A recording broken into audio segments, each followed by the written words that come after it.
Welcome, ghouls, demons, and fellow weird ones.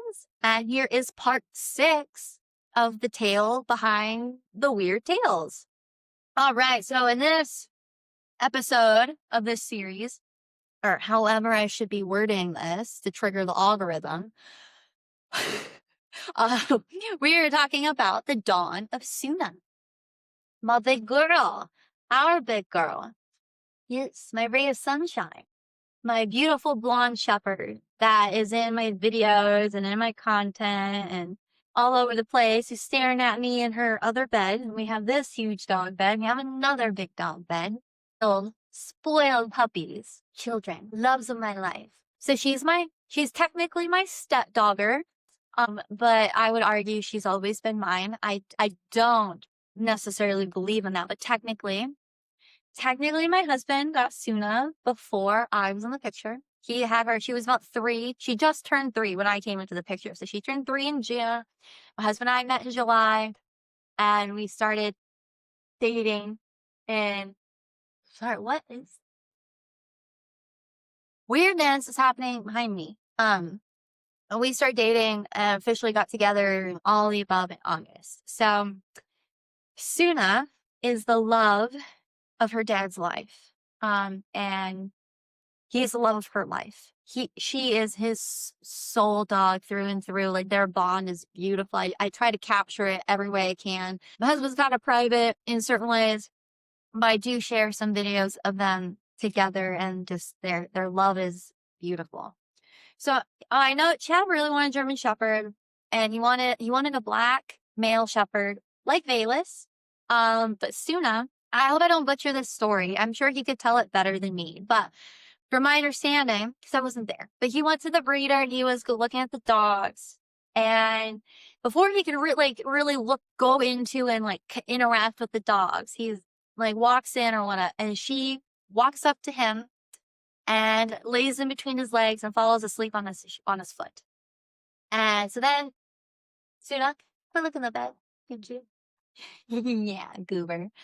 So then he picks her up and they look in each other's eyes, and they have a picture. They have it on photo. It's in her book. I have pictures of her and Chad and everything in the story, in the design of the book. And so you see him holding her and just fits in his little hand, and they make eye contact, and it was just over. And you see it, you see the alignment, you see the love, you see just the destiny within the story. And I love how they met. And she was 8 weeks, and he trained her to be a service dog on his own. She is a certified service dog. She's brilliant, beautifully brilliant. That's what I want to say. Beautifully brilliant. And just a walking heart chakra. Yeah, you know what I'm talking about, you good girl. She's just got the biggest happy little smile. She's like, hype me up, bitch. Every day. This girl gets so many compliments. I am honestly had moments of envy, because I would love to be complimented as often as she is. She is just as much love as she gives, as she receives. And that's what I mean. A walking heart chakra. It's just a cycle of love every time you're around her. She's so powerfully healing. And that goes into her story. So her story, which was on my list. So in book 5, Hunter's book, that just kind of surprised me. I then started the process for Suna and Bayless's book, and I started with Suna's because I already kind of had an idea of what I wanted, and I wanted to write her story in honor of my husband as well. And even though Chad's going to have plenty of stories. He's going to have an inner child story.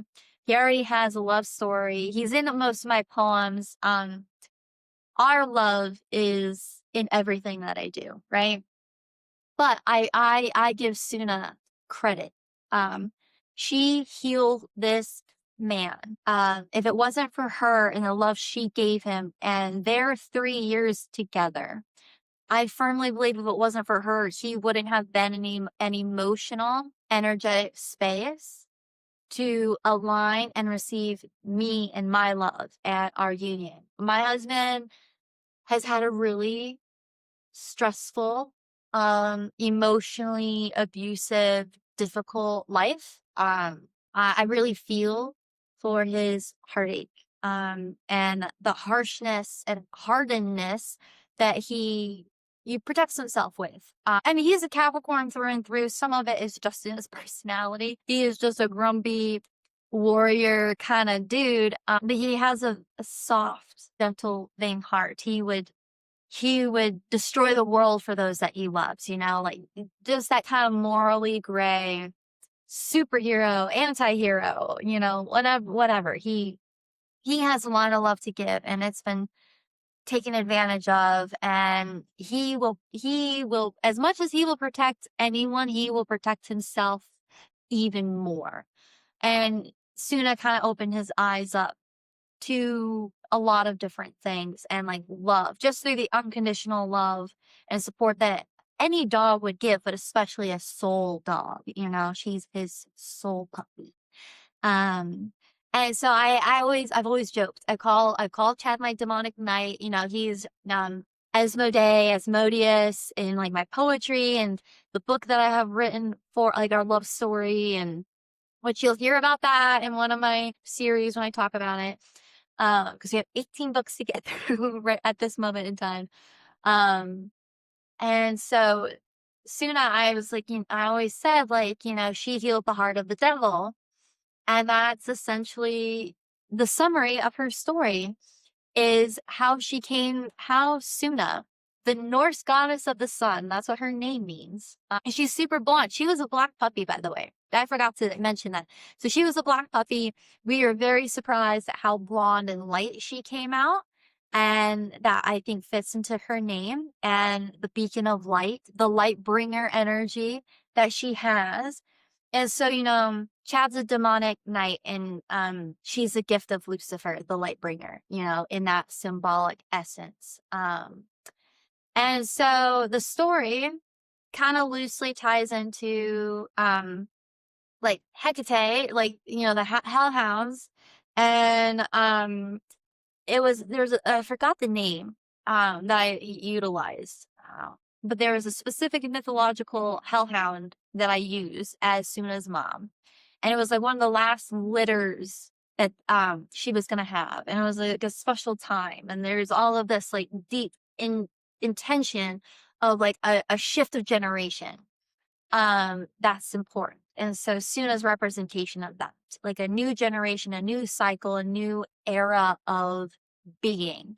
And it's down in the pits of hell and the underworld and those kind of symbolisms. And it's about this, Lucifer being harsh and this devil, and his contemplation of interacting with such a loving being. And I don't want to ruin the story, but it's a healing story that breaks open the heart chakra of the devil himself and reminds him that he was an angel all along. And that goes into Lucifer being the angel who rebelled against heaven, which could easily be synonymous for Jesus being the Jew who rebelled against the Jews, and all of those cycles of the rebel, which ties into Saturn, Capricorn, Aquarius. So that's like a deep connection into our family. And Chad got her in Cancer season, which I find important. But then I believe her birthday, she was 8 weeks, so she's a Gemini, I would argue. I don't know her exact birthday, but her gotcha day was in Cancer season of July sometime, which I find significant because Chad and I met in Cancer season. July 4th is when we met. We had our first date July 25th. Well, not really a date. We had a gym hangout. It wasn't really a date. And I broke his walls even more. And then August 8th, we had our first date, and we've been together ever since. And I feel like that power of Cancerian energy, I feel you can see that gift in the timing of it all. And so I've been trying to get my husband to find like specific dates for me to add layers to all of this. This is the best I can get. He's not a date guy. Time is for sure an illusion to my husband. He does not keep track of it at all. And I keep track of every calendar, the lunar calendar, solar calendar. I don't give a fuck what calendar it is. I try to document all of the specific cycles because I think it correlates into a lot of meaning. And so anyway, I wrote this story as a healing story for my husband, to remind him that even though the world views him to be demonic and evil and all of these awful things, that his true testament of his soul is in the love he has with his dog. If you see him and Suna together, you wouldn't believe some of the negative remarks that have been made about my husband. Doesn't necessarily mean that, like, you fuck around, you find out with my husband. Like, he is considered a devil for a reason, but if he's ever been a devil to you, I wholeheartedly believe that you deserved it on some level.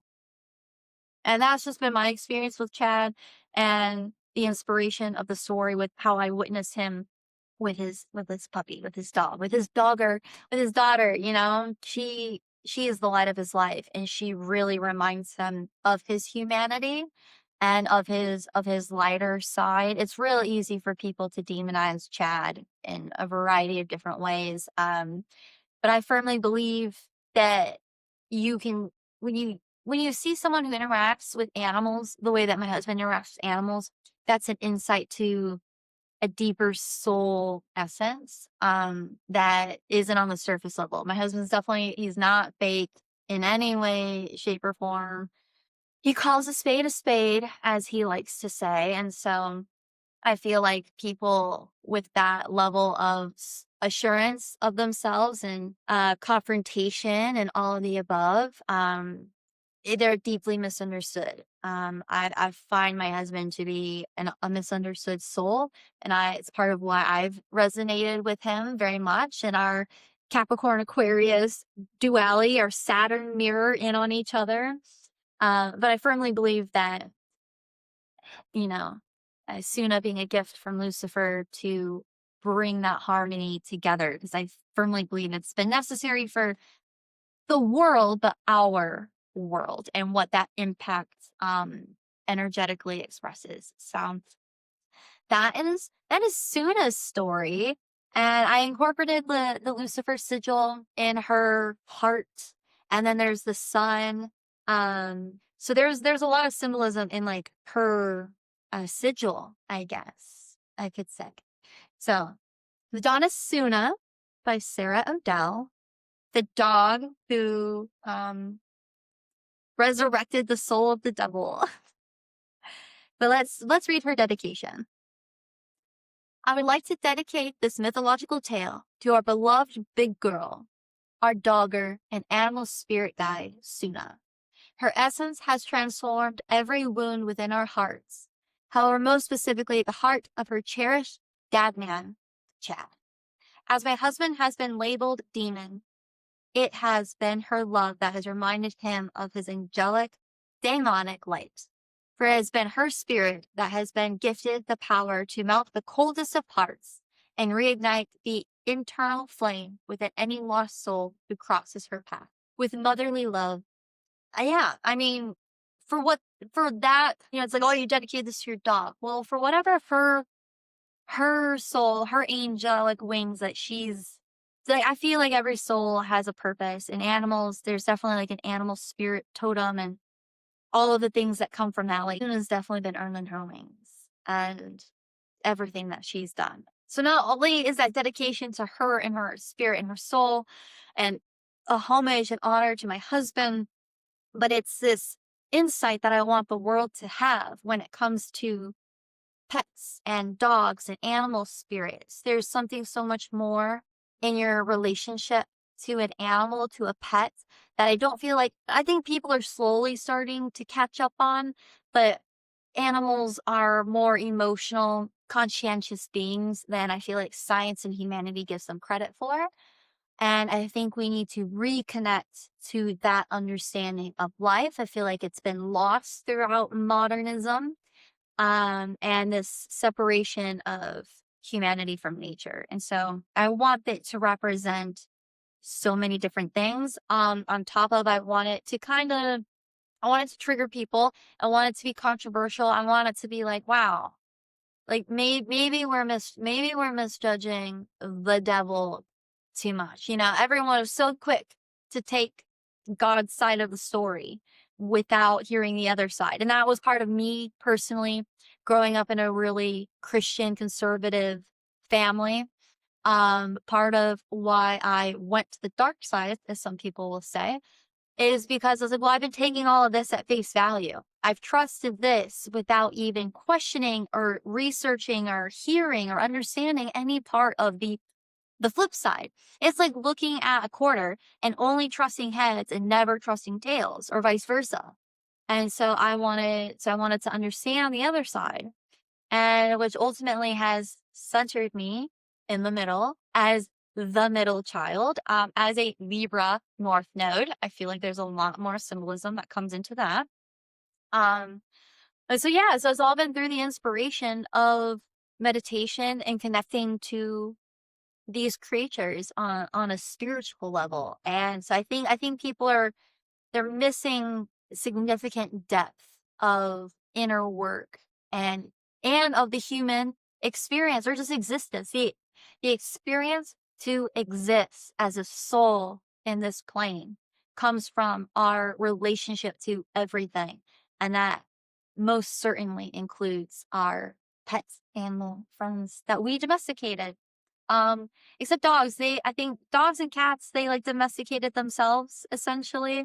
There was definitely, I think, a deep calling within them to be a bridge to humanity and nature. I feel like it was at a time where humanity was really disconnecting from from Mother Nature.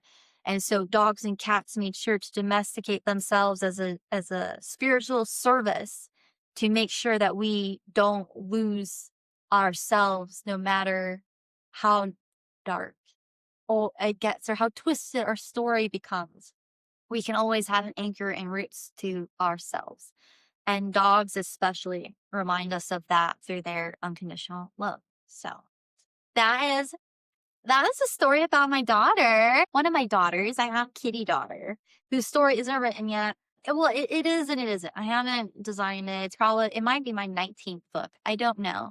I've gone back and forth with her story a lot. And wanting it to be, I just want it to be perfect. I have a whole list of things. So while we're going through the 18, I keep mentioning 18 because that's how many I've done so far. By the time I keep doing all of this, God knows how many there will be by the time that I die.